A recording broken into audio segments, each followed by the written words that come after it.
नमस्कार, मैं हूं आपके साथ गौरव राजेंद्र। बुलेटिन की शुरुआत करते हैं। केंद्रीय मंत्रिमंडल ने जेवर में भारत की छठी सेमीकंडक्टर इकाई को मंजूरी दे दी है और इसकी जानकारी केंद्रीय मंत्री अश्विनी वैष्णव ने दी। जानकारी देते हुए केंद्रीय मंत्री अश्विनी वैष्णव ने कहा कि केंद्रीय मंत्रिमंडल ने उत्तर प्रदेश के जेवर में भारत की छठी सेमीकंडक्टर इकाई को मंजूरी दे दी है। भारत सेमीकंडक्टर मिशन के तहत अब तक 5 सेमीकंडक्टर इकाइयों को मंजूरी दे दी गई है और वहां तेजी से निर्माण कार्य चल रहा है। एक इकाई में इसी साल उत्पादन शुरू हो जाएगा और इसी सिलसिले में एक और सुपर एडवांस्ड इकाई, ये HCL और फॉक्सकॉन का संयुक्त उपक्रम है। केंद्रीय मंत्री अश्विनी वैष्णव ने कहा कि ऑपरेशन सिंदूर भारत की पहचान, हमारे सशस्त्र बलों की भूमिका और जो निर्णायक नेतृत्व रहा और जो नया सिद्धांत बना है, उसका एक बहुत ही महत्वपूर्ण उदाहरण है। ये वास्तव में देश के लिए एक प्रशंसनीय बात है। ड्राइवर चिप्स यानी कोई भी डिस्प्ले हो, फॉर एग्जांपल आपके सामने एक लैपटॉप है, लैपटॉप का डिस्प्ले यानी उस स्क्रीन का जो ड्राइवर होता है, उस स्क्रीन को ड्राइव करने वाला, यानी उस स्क्रीन में क्या दिखेगा, किस पॉइंट पे क्या दिखेगा, कौन सा पिक्सल अप होना चाहिए, कौन सा पिक्सल डाउन होना चाहिए, किसमें कितनी इंटेंसिटी होनी चाहिए, उसके लिए एक ड्राइवर यूनिट होता है पीछे।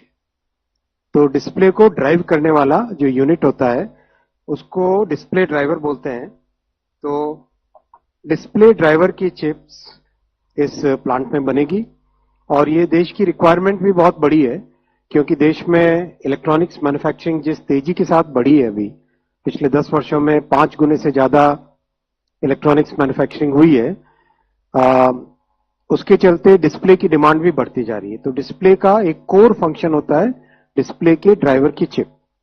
So display driver chip is one of the key components in the entire display assembly. The display driver chip drives the display, makes sure that whatever has to be displayed is given in the right format to the display, so that then it can be displayed, it can be shown, it can be visualized. ये plant लगेगा, इसमें 20,000 wafer per month की capacity होगी और जो chips इससे बन के निकलेगी उसकी कैपेसिटी है 36 million chips per month, which is 3.5 crore rupees, 3.6 crore chips per month. ये रहेगा इसका 36 crore, I am sorry, 3.6 crore, 36 million chips per month का इसका रहेगा। और अच्छा प्लांट है, बहुत ही एडवांस टेक्नोलॉजी। इसमें वेफर लेवल पैकेजिंग का एक टेक्नोलॉजी होता है, वो इसमें लगेगा, विच मींस एंटायर वेफर के साथ सबस्ट्रेट को जोड़कर कंप्लीट उसकी एडवांस्ड पैकेजिंग का। 2022 में जब से प्रधानमंत्री जी ने सेमीकंडक्टर मिशन लॉन्च किया 1 जनवरी 2022, उसके बाद से अब तक का ये 6th प्रोजेक्ट है। और साथ ही साथ one very important thing that we need to know about semiconductor mission is, आपको ध्यान होगा टैलेंट डेवलपमेंट पे बहुत बड़ा फोकस था इंडिया सेमीकंडक्टर मिशन के कंप्लीट पॉलिसी डॉक्यूमेंट पे राइट फ्रॉम डे वन। उस वक्त 100 यूनिवर्सिटीज में सेमीकंडक्टर की स्पेशलाइज्ड ट्रेनिंग होगी, ऐसा टारगेट लिया था। We have exceeded that target significantly.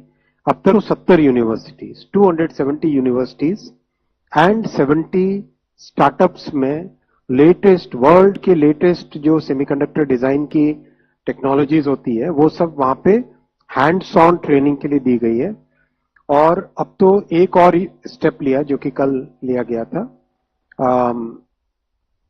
एक डिजाइन करने के लिए माइक्रो कंट्रोलर और उसका पूरा बॉक्स का एक किट बना के, now that will be given to all the universities so that students can actually make new products, अपने आप नए एक्सपेरिमेंट करके नए तरह के प्रोडक्ट्स बना सके स्टूडेंट्स, वैसा ध्यान में रखा गया है।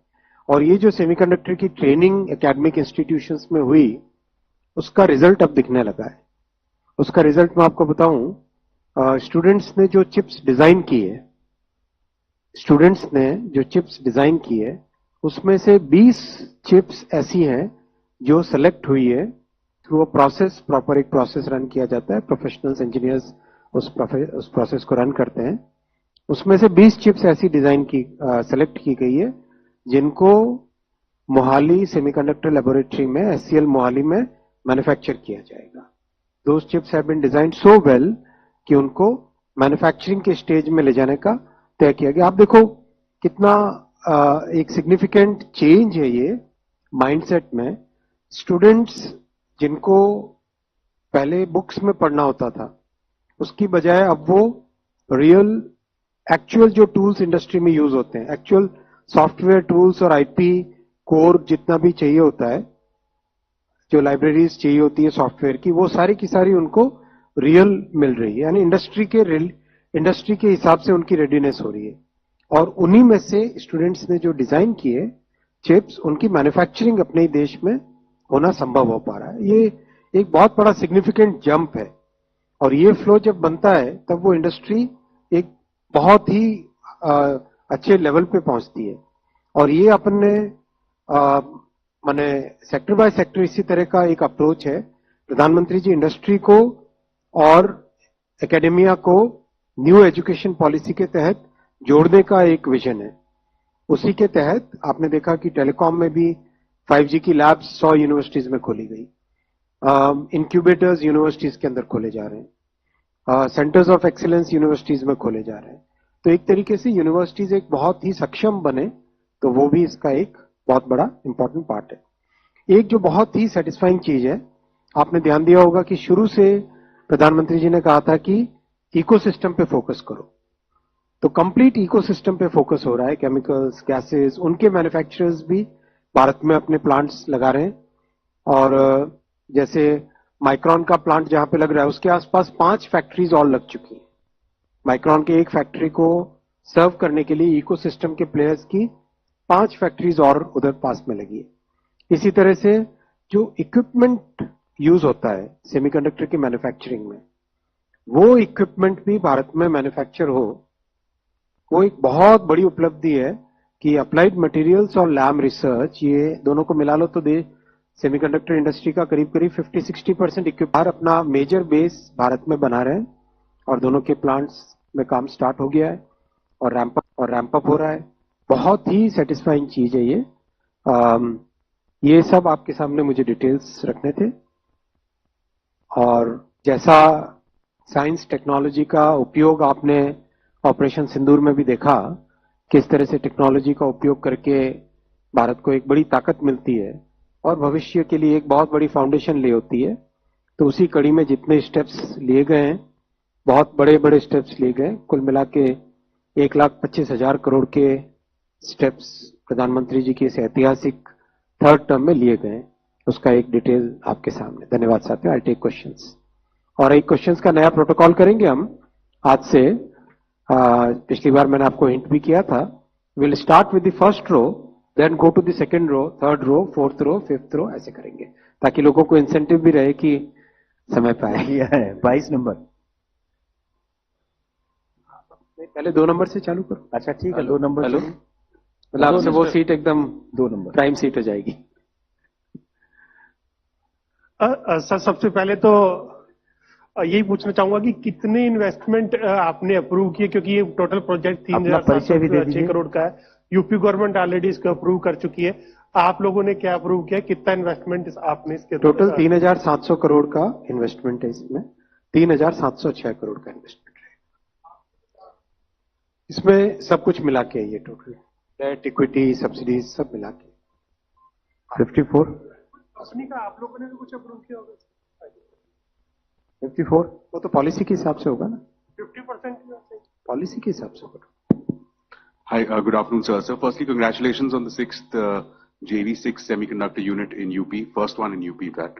I have 3 questions, sir. Number one, this is the second attempt that Foxconn has made to come on and put out an OSAT. So what has changed this time? Number 2, will they be eligible for the pari passu benefits under the semiconductor phase 1 scheme? And the third one is a little forward looking, sir. Any guidance on when we can expect Semicon 2.0?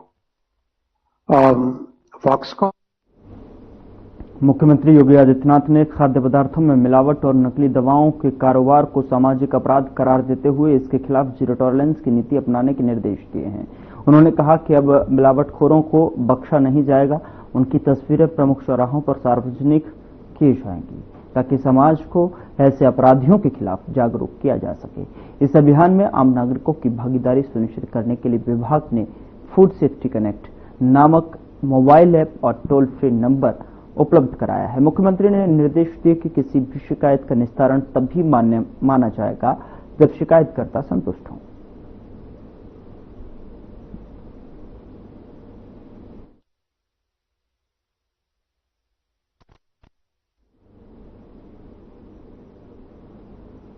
लोकमाता पूज्य देवी अहिल्याबाई होलकर के त्रिशताब्दी समृद्धि अभियान के अंतर्गत प्रदेश कार्यशाला का आयोजन किया गया और इस कार्यशाला में देवी अहिल्याबाई होलकर के जीवन और कार्यों पर चर्चा की गई। अहिल्याबाई होलकर का योगदान भारत और भारतीयता के प्रति, सनातन धर्म, महिला स्वावलंबन के लिए किस रूप में था, यह आपके सामने उसकी एक झलक हमारे पूर्व वक्ताओं के उद्बोधन में प्राप्त हुई है।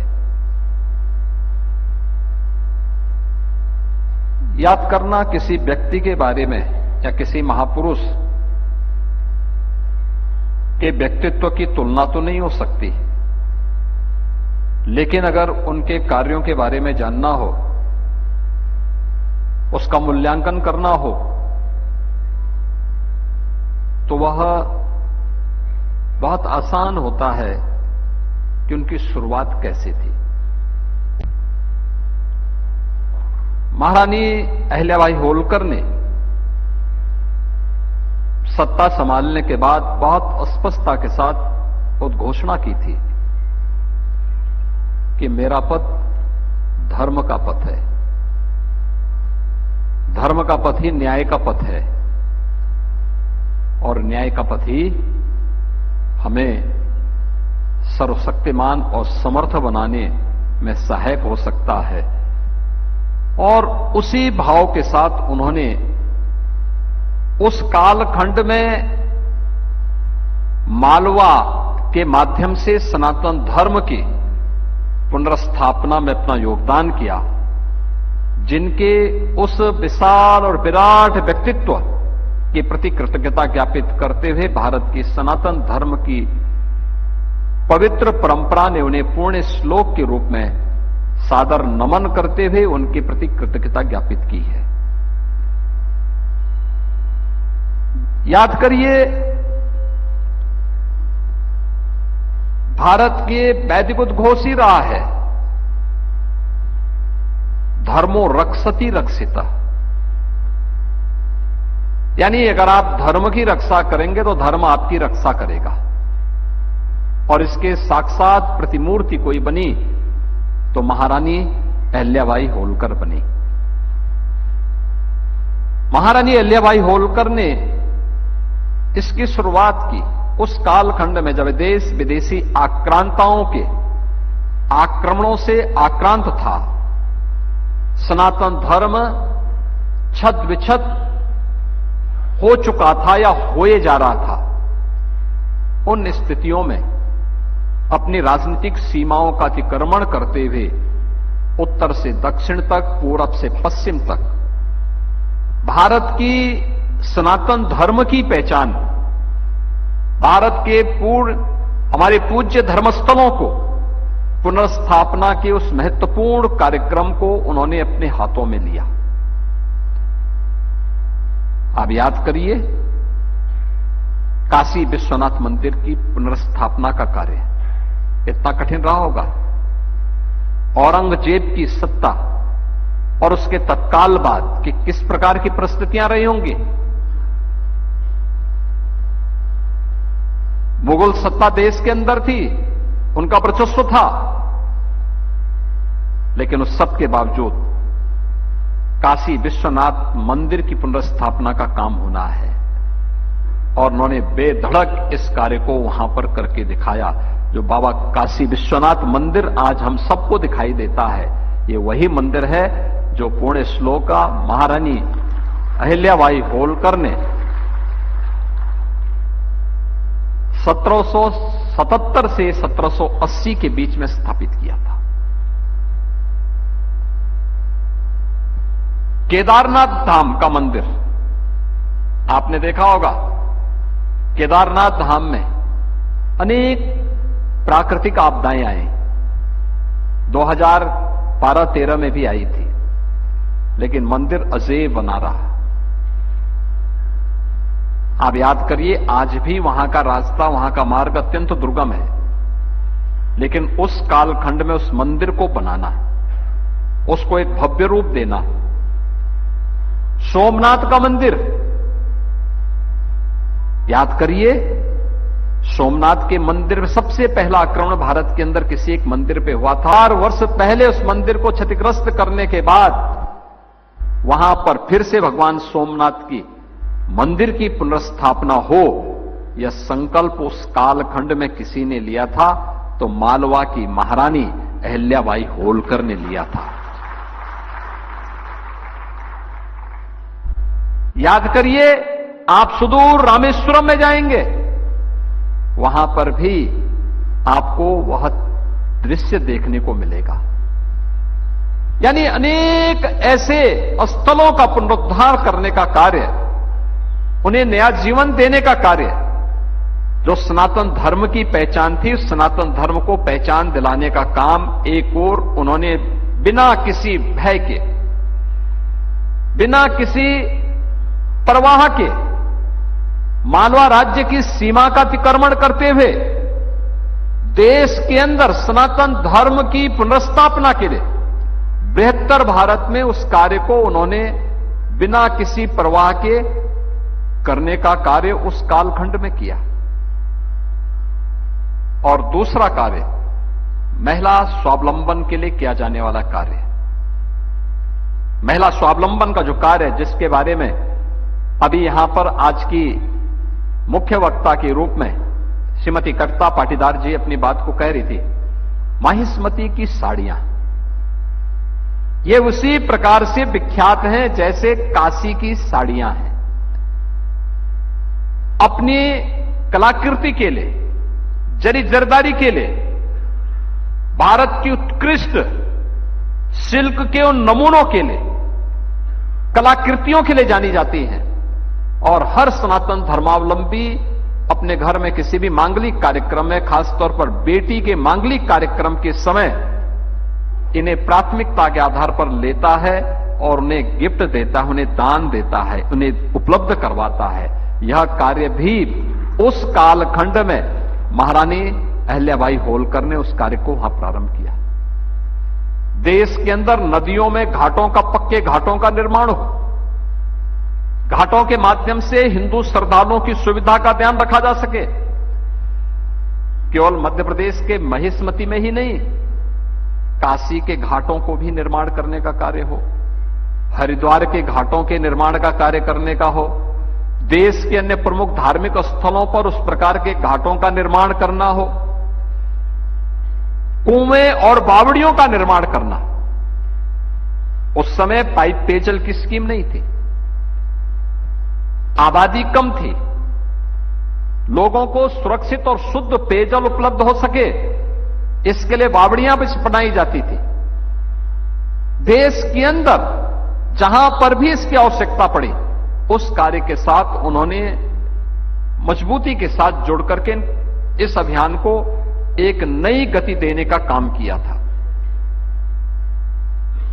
भारत भारत क्यों बना? भारत दुनिया के अंदर स्वतंत्र भारत एक लोकतंत्र के रूप में, सबसे मजबूत और सबसे बड़े लोकतंत्र के रूप में क्यों स्थापित हो रहा है? इसके पीछे का कारण यही है, जो हम लोगों ने उस विराट व्यक्तित्व के अंदर देखा था, जो महारानी अहिल्याबाई होलकर के समय में हम सबको देखने को मिलता है, या जो हमें 1500 वर्ष पहले आदि शंकर के द्वारा स्थापित 4 पीठों के माध्यम से देखने को मिलता है। आदि शंकर का जन्म केरल में होता है। केरल में जन्म लेने वाला एक सन्यासी मात्र 32 वर्ष की आयु जीता है, लेकिन भारत की सांस्कृतिक एकता के लिए देश के अंदर 4 कोनों में 4 पीठों की स्थापना कर देता है।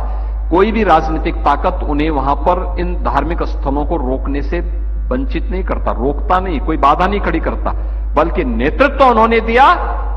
उस समय की राजनीतिक ताकतें, राजे रजवाड़े उनके साथ जुड़ करके उसे भव्य स्वरूप देने में अपना योगदान दिए।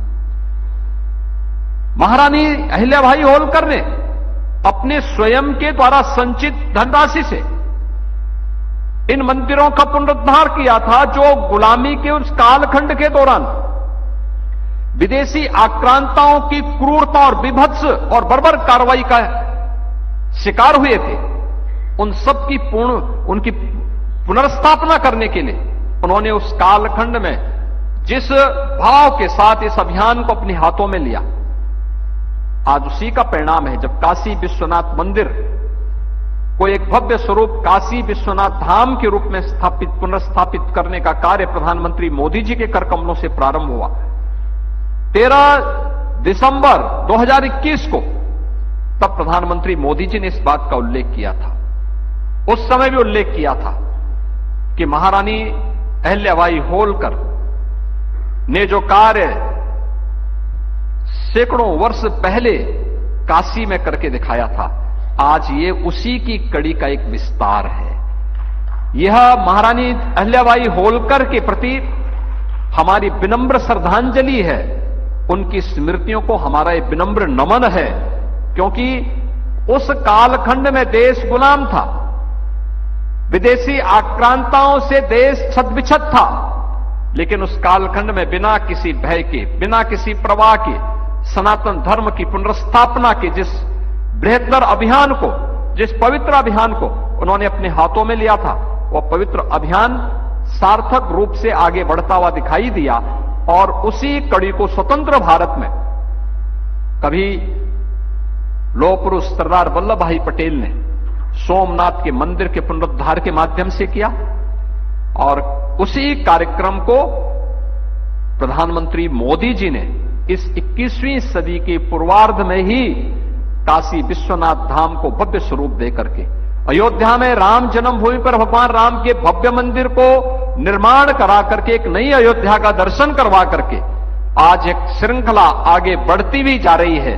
अब आप जाकर के देखते हैं कि मां विंध्यवासिनी धाम का एक भव्य स्वरूप, अनुमान करिए महाकुंभ का आयोजन इस बार प्रयागराज में हुआ था, और महाकुंभ के इस आयोजन में देश और दुनिया का कोई भी ऐसा सनातन धर्मावलंबी ही नहीं, बल्कि अन्य जिज्ञासु भी, जिनके मन में कुछ अच्छा देखने करने की हमेशा एक भाव रहते हैं, उन सभी लोगों ने प्रयागराज में आकर के मां गंगा, मां यमुना और मां सरस्वती की त्रिवेणी में डुबकी लगा करके पुण्य के वे भागीदार भी बने, और उन्होंने वह भव्य और विहंगम दृश्य देखा है महाकुंभ का, जो सनातन धर्म की एक झांकी को प्रस्तुत करता हुआ दिखाई दे रहा था।